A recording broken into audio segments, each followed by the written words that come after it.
এর আগে দুটো ক্লাস আমি তোদেরকে পাঠিয়েছিলাম রিজলিউশনের ওপর। প্রথম রিজলিউশনের বেসিক আইডিয়াটা দিয়েছিলাম, তারপরে রিজলিউশনের আমি যে ইউনিক প্রবলেমটা তোদেরকে পাঠিয়েছি সেই ইউনিক প্রবলেমটা সবেমাত্র শুরু করেছিলাম। সত্যিই এটা প্রকৃত অর্থে ইউনিক প্রবলেম। তো আমি তোদেরকে কি বলেছিলাম যে দেখ, রিজলিউশনের যদি বড় অঙ্ক আমরা করবার চেষ্টা করি, মানে রিজলিউশনে তো আছে মাত্র 5, সেখানে আর ঝামেলা কি হবে। তবে রিজলিউশনে অনেক কিছু হতে পারে, সেই রকম ঝামেলাবহুল কিছু অঙ্ক আমি তোদের যে শিটটা পাঠিয়েছি তার মধ্যে দেওয়া রয়েছে। আমি তোদেরকে বলেছিলাম যে নিচে যে সমস্ত ইনফরমেশনগুলো রয়েছে সেই ইনফরমেশনগুলো কিচ্ছু দেখবার দরকার নেই। ব্যবসা বন্ধ হয়ে যাচ্ছে, তাহলে ব্যালেন্স শিটের অ্যাসেট আর লাইবিলিটিগুলোকে ধীরে ধীরে ক্লোজ কর। তা সেই অনুযায়ী আমরা প্রথম জার্নালটা করেছিলাম কি, যে realization account debit to sundry assets, মানে realization account debit to building, to equipment, to stock, to sundry debtors, অবশ্যই গ্রসটা, তারপরে ইনভেস্টমেন্ট, এই অবধি বলেছিলাম। ক্যাশ অ্যাট ব্যাংক নিজের হাতে রাখ, কেন রিজলিউশন করতেও তো অর্থ লাগে, ওই জন্য ক্যাশ অ্যাট ব্যাংক হাতে থাকলো। এবারে দেখ, সানড্রি ডেটার্স এর সাথে প্রভিশন ফর ডাউটফুল ডেট ছিল 2000, তাহলে আমি তো গ্রস ডেটার্সকে রাইট অফ করেছিলাম, তাই না? তাহলে এখানে আমায় কি করতে হবে, এখানে আমাকে প্রভিশন ফর ডাউটফুল ডেটটাকে বন্ধ করতে হবে। তাহলে একটা জার্নালের ঘর টানবো,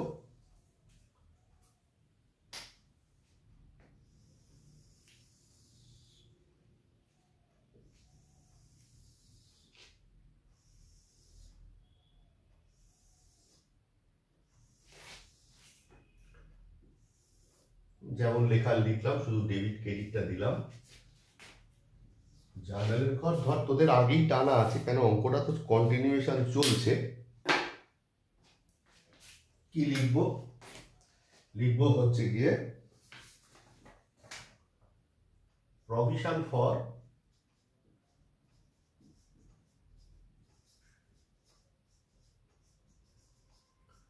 doubtful date account debit to realization account।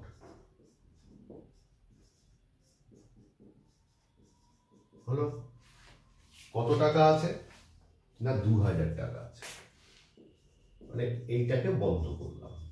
Narration কি লিখবো, ন্যারেশন লিখবো being the provision for doubtful debt transferred, being the provision for doubtful debt transferred.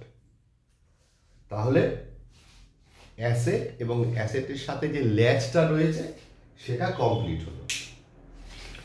এবার আমি এখনো বলিনি, সেটা হচ্ছে কি, যে লক্ষ্য করে দেখ, ব্যালেন্স শিটের অ্যাসেট দিকে নিচে রয়েছে প্রিলিমিনারি এক্সপেন্সেস। প্রিলিমিনারি এক্সপেন্সেস কি, প্রিলিমিনারি এক্সপেন্সেস হচ্ছে ফিকটিশিয়াস অ্যাসেটস, মানে অলিক সম্পত্তি। দেখ, জার্নালের যে গাইডলাইনটা দেওয়া রয়েছে সেখানে দেখ 2 নম্বর পয়েন্টে লেখা রয়েছে for transferring accumulated loss and fictitious assets.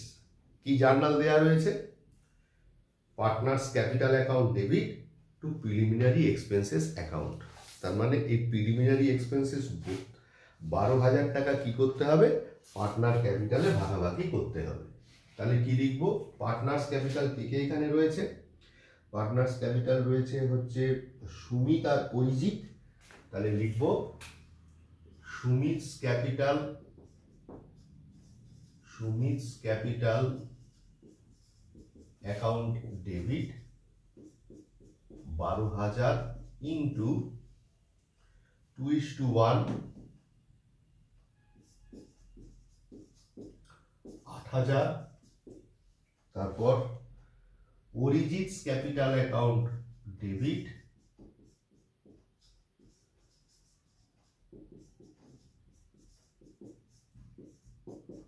12,000 into 1/3 4,000 2 হচ্ছে প্রিলিমিনারি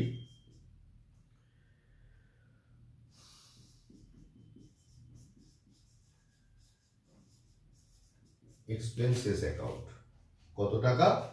12,000 টাকা। ন্যারেশন কি হবে? ন্যারেশন হবে being the preliminary expenses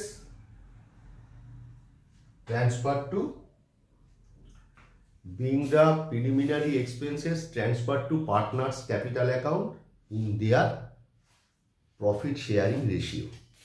ঠিক আছে, তাহলে আমাদের ব্যালেন্স শিটের অ্যাসেট দিকে ক্যাশ অ্যাট ব্যাংক বাদ দিয়ে সমস্ত কিছুকে রাইট অফ করা হয়ে গেল, মানে বন্ধ করা হয়ে গেল। তাহলে আমরা সব কিছুকে বন্ধ করেছি। এবারে কি করব? এবারে যে কাজটা করব সেটা হচ্ছে কি, যে অ্যাসেটগুলোকে যেমন বন্ধ করলাম তেমনি লাইবিলিটিগুলোকেও বন্ধ করব। কোনগুলো ঠিকঠাক লাইবিলিটি? দেখ, ব্যবসাটা ছিল সুমিত আর অরিজিতের। এবার দেখ, অরিজিতের ওয়াইফ একটা লোন দিয়েছে, সুমিতও লোন দিয়েছে। তার লোনটা যদি সুমিত ছাড়া অন্য কারোর কাছ থেকে নিতাম তাহলেও তো তাকে সুদ দিতে হতো, তাহলে সেও আউটসাইডার হতো, সেই অর্থে সুমিতও আউটসাইডার।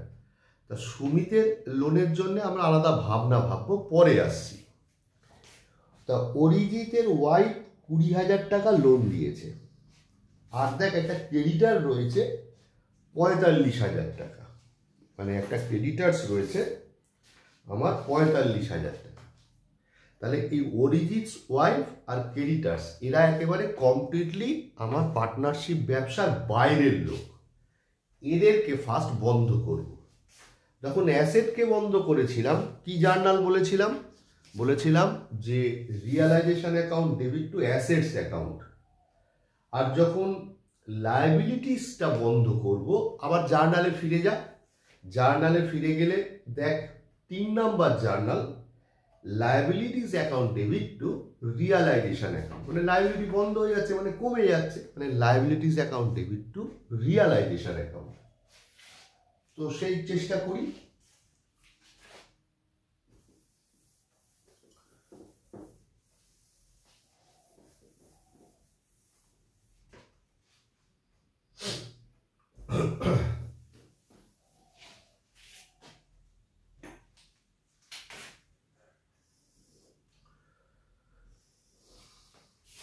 তাহলে কারা কারা রয়েছে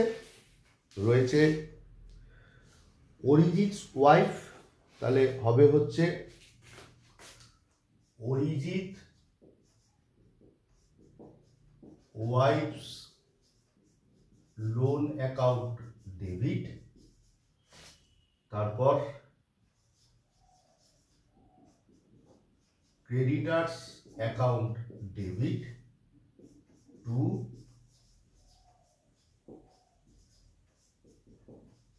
রিয়ালাইজেশন অ্যাকাউন্ট। তাহলে অরিজিৎ ওয়াইফ কত? 20,000। তারপর ক্রেডিটার্স কত? 45,000।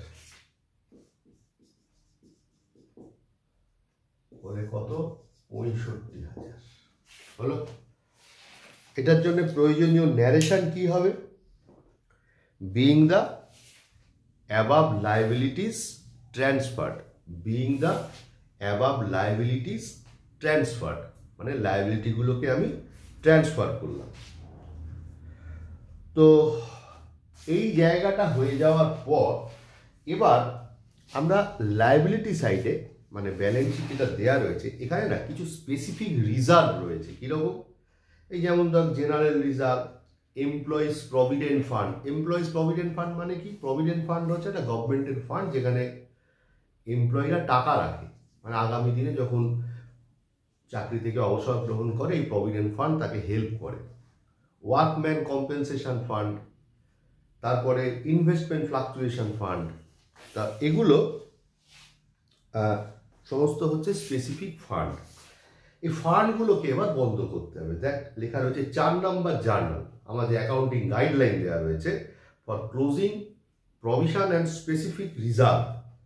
দেখ লেখা রয়েছে provident fund account debit, investment fluctuation fund account debit, assets replacement reserve account debit, provision for doubtful debt account debit to realisation account. তা সেখানে প্রভিশন ফর ডাউটফুল ডেটটা আমরা আলাদা করেছি কেন? প্রভিশন ফর ডাউটফুল ডেট ঠিক এই ধরনের ফান্ড নয় তাই, ঠিক আছে?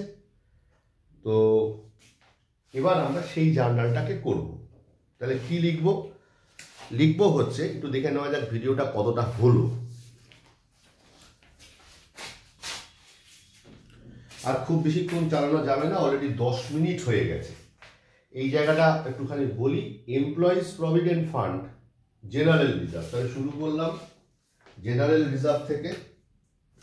তাহলে লিখলাম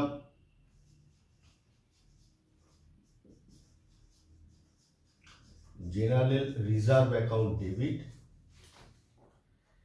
60,000 টাকা। তারপর এমপ্লয়িজ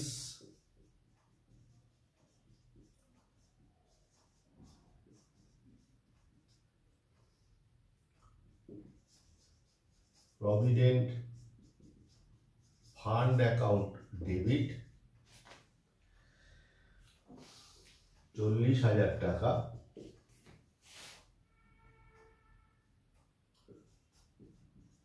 ওয়ার্কম্যান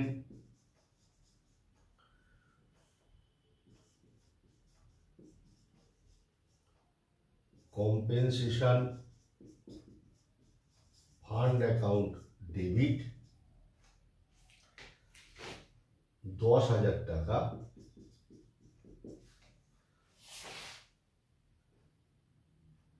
পনেরো হাজার টাকা। ইনভেস্টমেন্ট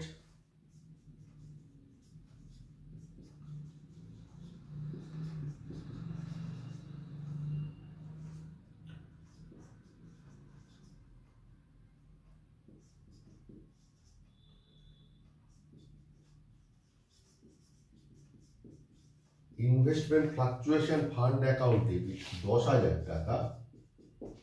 তাহলে 60 আর 40 1 লাখ, 1,15,000 আর 10 হচ্ছে 1,25,000। তো